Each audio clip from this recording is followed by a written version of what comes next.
महाराष्ट्र काय कर्नाटक काय सर्वांनी सबस्क्राईब करा खिलार महाराष्ट्राची शान आणि क्लिक करा बेल आयकॉनवर। एन्जॉय। नमस्कार मंडळी, खिलार महाराष्ट्राची शान या यूट्यूब चॅनलवर आपलं सर्वांचं सहर्ष स्वागत आहे। आज जर तसं पाहायला गेलं तर महाराष्ट्र कर्नाटकातील शेतकऱ्यांच्या माध्यमातून सर्वात जास्त देशी गोवंशाचं चांगलं ब्रीडिंग करण्याचं काम आज हे शेतकरी करत आहेत। आज जर पाहिलं तर आपण गेल्या 7 ते 8 वर्षांमध्ये महाराष्ट्र कर्नाटकातले जे वळू आहेत ते एवढे मोठ्या प्रमाणामध्ये आज तुमच्यापर्यंत आपण सादर केले, प्रसारित केले। याचा सर्वात मोठा फायदा हा शेतकऱ्यांच्या दावणीला असलेल्या गायींना नैसर्गिक रेतन करून कशा पद्धतीने जातीवंत पैदास घेण्याचा शेतकरी प्रयत्न करत आहेत हे या मुलाखतीच्या माध्यमातून पाहणार आहोत। आज आपल्या सोबत जे शेतकरी आहेत ते युवराज शंकर महाडिक, राहणार टेंबू, तालुका कराड, जिल्हा सातारा। आणि त्याचबरोबर आज या दावणीची मुलाखत घेत असताना त्यांच्या गावातील मित्रमंडळी असतील त्यांच्याकडे कशा पद्धतीच्या कालवड किंवा कशा पद्धतीचे वळू दाखवून जास्तीत जास्त चांगली पैदास घेण्याचा प्रयत्न करत आहेत ही माहिती घेणार आहोत। या कुटुंबाची, महाडिक कुटुंबाची जर एक गोष्ट म्हणलं तर आपण त्यांच्या वडिलांशी देखील बोलणार आहोत की यांच्या दावणीची एक विशेष गोष्ट म्हणली तर त्यांच्या दावणीला एक काजळी खिलारचा प्रसिद्ध असा चॅम्पियन बैल आहे, अजूनही आहे। त्याचं वय आता बरंचसं झालं आहे, पण मालकांनी आता वय झाल्यामुळे बैलाला आराम दिलेला आहे, त्याबद्दल देखील माहिती घेणार आहोत। खिलार महाराष्ट्राची शान चॅनलचं एक मॅगझिन प्रसारित होते, बऱ्याच वर्षांपासून आपण तो प्रयत्न करतोय, पण लवकरच ते प्रसारित होते। त्याच्यामध्ये त्याच्या यंग एजमधला की चॅम्पियन जेव्हा प्रदर्शनामध्ये तो व्हायचा त्यावेळेसचा आपण फोटो त्याच्यामध्ये आहे, तो तुम्हाला पाहायला मिळेल। युवराज नमस्कार, आम्हाला एकदा तुमचं संपूर्ण नाव आणि कुठं आहे हे तुमचं गाव ती माहिती द्या। माझं नाव युवराज शंकर महाडिक, गाव टेंबू, तालुका कराड, जिल्हा सातारा। ओगलेवाडी पासून 3 किलोमीटरवर गाव आहे आमचं टेंबू गाव, आणि टेंबू धरण आमच्यात। आता पुण्याकडच्या बाजूने येणारा किंवा कोल्हापूरच्या बाजूने येणारा आणि त्यांनी कसं यायचं इथं, कुठला सोपा मार्ग आहे? पुण्यातून डायरेक्ट कराडपासून 10 किलोमीटर टेंबू गाव आहे, आणि इकडं कोल्हापुरावरून कारवेतून टेंबू। युवराज, आता तसं पाहायला गेलं तर आम्ही मुलाखतीच्या सुरुवातीला जसं सांगितलं की तुमच्या दावणीला एक काजळी खिलारमधला जुन्या काळामधला एक प्रसिद्ध असा चॅम्पियन बैल होता। आज आम्ही तुमच्या दावणीला ही 2 बैल टॉपची पाहतोय कोसा खिलारमधली, तर या बैलांची आम्हाला पूर्ण माहिती द्या, या बैलाची संपूर्ण। ह्यो बैल सतीश मामांच्या बैलाच्या पोटचा, हिवरगावच्या सोन्याचा, आणि ह्यो खंडेराजुरीत आणलाय बैल त्या बैलाचा प्युअर। ओके। आता जो हा सतीश अण्णा जे आहेत हिवरगावचे, त्यांच्या दावणीचा जो आत्ताचा चालू मधला शिंगवाकडा बैल आहे त्या बैलाचा आपण हे कोणाकडून घेतला बैल? हारुगिरीच्या अशोक पासून घेतलेला। आता एक गोष्ट जर पाहायला गेली तर आता जुन्या काळामध्ये बघितलं तर ज्या पद्धतीने वळू तुम्ही सांभाळत आले किंवा आज आता ज्या पद्धतीने आता हा मागचा जो पाहतोय हा नुकताच मागच्या काही महिन्यामध्ये आपण खरेदी केलाय, एखादा वळू निवडताना कुठल्या गोष्टी किंवा काय गोष्टी बघून किंवा तुमच्या गावाची, तालुक्याची काय गरज आहे त्यानुसार काय तुम्ही निवड करता त्याच्यात? ह्याच्यात वाण पाहिजे बैलाला कोसा, दुसरा एक जात पाहिजे, दुसरा बट्टबहुरं काय पाहिजे, आणि फाउंडेशन चांगलं पाहिजे बैलाचं। आता हा लाईन पाहिजे बैलाला। आता हा जो बैल घेतला आपण, तो तुम्ही घेताना किती दाती होता आणि आत्ता किती दाती आहे? घेताना आदत होता, 1 वर्ष झालं, ती लाईन म्हणते दाताला थांबत नाही, ती 6 दाती, आता 6 दाती। आतापर्यंत किती गाई भरल्या असेल आपण याच्या? 450-500 गाई झाली असेल। आणि आता वासरं पडायला चालू जाईल ती वासरं पडायला। आता गाई भरायची आपण किती घेतो? 1000 रुपये दर आहे आपला। ओके। युवराज, आता दावणीला 2 वळू आहेत। आता तसं पाहायला गेलं तर शेतकरी जेव्हा गाईला भरायची वेळ येते तेव्हा त्यांनी कोणत्या गोष्टी म्हणजे आता प्रत्येकजण म्हणतो की मला वासरू, म्हणजे त्यांना आज खरं पाहायला गेलं तर गाई मालकांना धर्मसंकट पडतं की मी कुठल्या वळूकडे जाऊ, ह्याच्याकडे जाऊ त्याच्याकडे जाऊ, तर कशा पद्धतीने वळूची निवड गाई मालकांनी केली पाहिजे, म्हणजे काय सांगता तुम्ही? त्यासाठी 2 पद्धतीने बघायला पाहिजे। त्यांची आता छंद कसा आहे, वळूचं आवड आहे का बैलगाडी क्षेत्रातलं आवड आहे त्याच्यावर राहिलं, असा विषय। तसं मंडळी एक जर गोष्ट पाहायला गेलं तर जसं आता हा प्रश्न खूप महत्त्वाचा आहे, कारण खूप सारे फोन चॅनलला येत असतात की ह्या वळूकडे जाऊ का त्या वळूकडे जाऊ, तर प्रत्येकाला आपण हे सांगत असतो की आता खरं तर गाई मालकांची मोठी परीक्षा आहे की वळू एवढे टॉपला असताना गाई कमी पडणार आहेत। तुमच्या दावणीला जेवढ्या जास्त गाई तेवढे वेगवेगळे वळू तुम्ही भरून वेगवेगळे पैदास घेण्याचा प्रयत्न करणार आहे।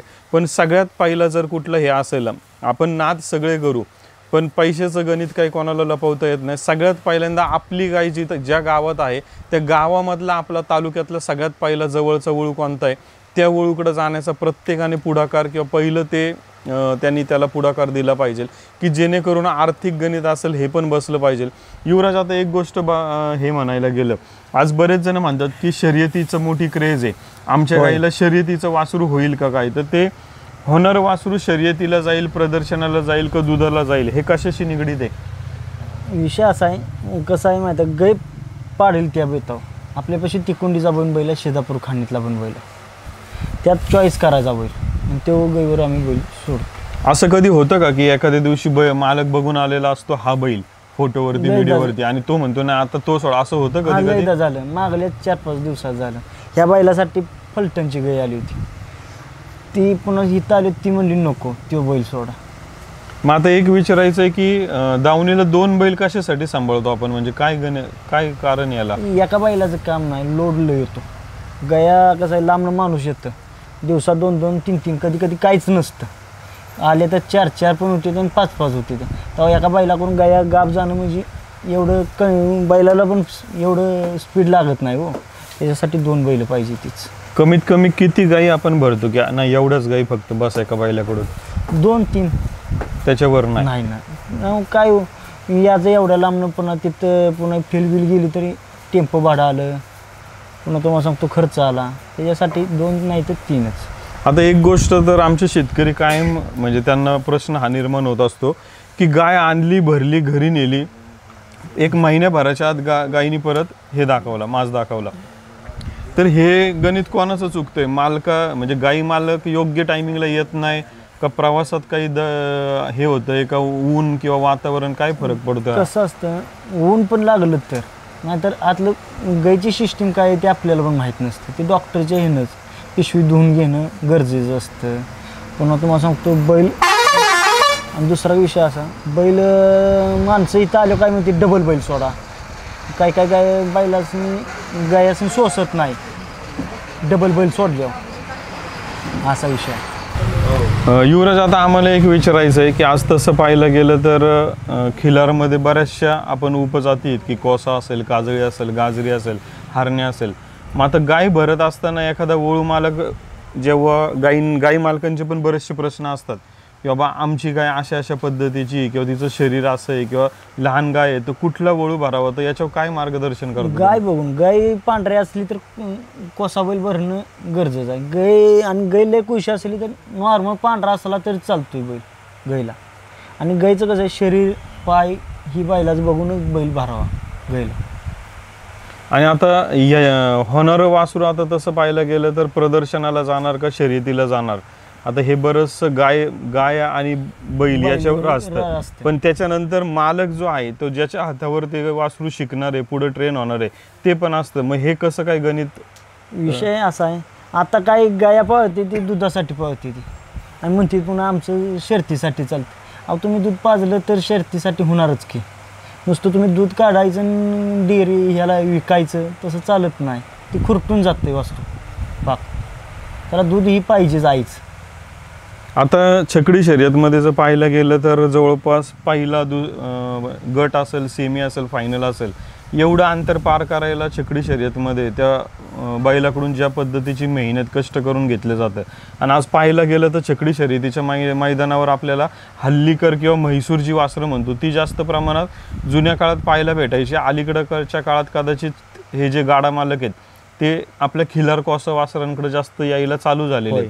तर हल्लीकरपेक्षा आपला कोसा का सर्वश्रेष्ठ आहे किंवा का तो फायदेशीर आहे?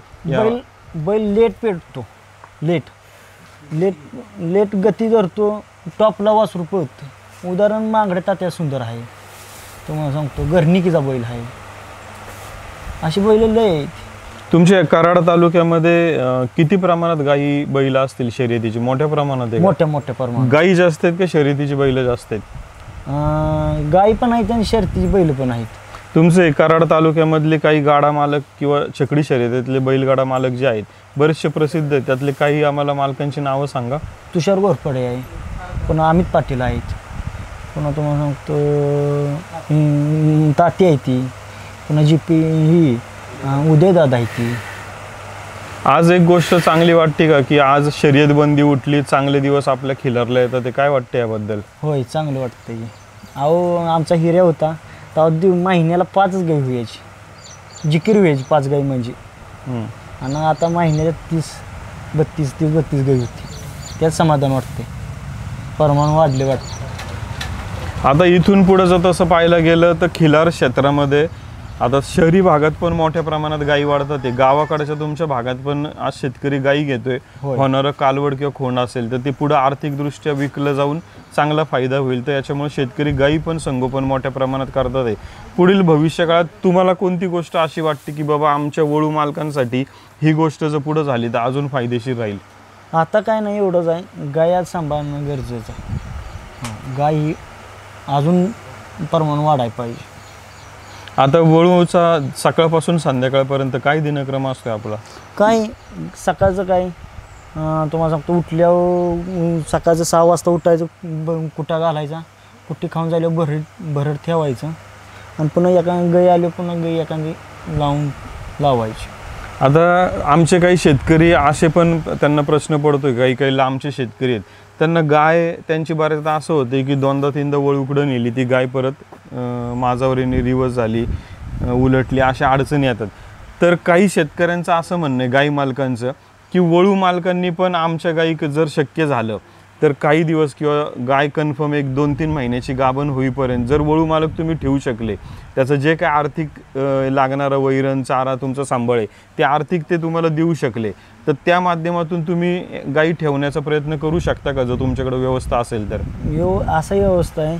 आता काय झालं आहे, पाऊस चालू होतो आपल्याकडे बांधायची जागा कमी आहे आणि बांधायची जागा उन्हाळ्यात एक ठीक आहे बांधू, थंडीच्या दिवशी, पावसाळ्यात आपलं विरोधाच असतो. पण भविष्यात आमची तुम्हाला विनंती आहे की या आमच्या गाई मालकांसाठी ही पण व्यवस्था तुमच्याकडे असू द्या की कमीत कमी एखादी गाय की बाबा जी लांबणं की त्याला अडचणीच येतात की ती गाभणच राहत नाही, की जेणेकरून ती एक कन्फर्म होई तोपर्यंत इथं ठेवायची व्यवस्था तुम्ही केली तर आमच्या शेतकऱ्यांना ते खूप फायदेशीर होईल. युवराज, एकदा आम्हाला तुमचं नाव, गाव, फोन नंबर परत एकदा सांगा. युवराज शंकर महाडिक, गाव टेंभू, तालुका कराड, जिल्हा सातारा. Phone number 9623565961.